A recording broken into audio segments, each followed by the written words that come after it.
Hello guys, welcome back to my YouTube channel. In this video, I am going to show you how to fix WhatsApp that is inaccurate problem on iPhone iPad. So guys, first of all, go back WhatsApp app.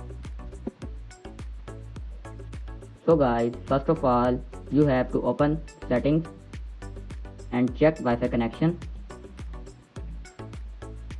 Tap on open. Make sure that you have connected with strong internet connection. And after this, go back, scroll it down and tap on general, scroll it down. Now tap on date and time, set date and time and set automatically and turn on 24 hours time. And after this, go back, close all apps. All steps your problem. After doing all steps, your problem will be fixed. Hope you like this video. If you like this video, please do subscribe, comment and share. Thank you.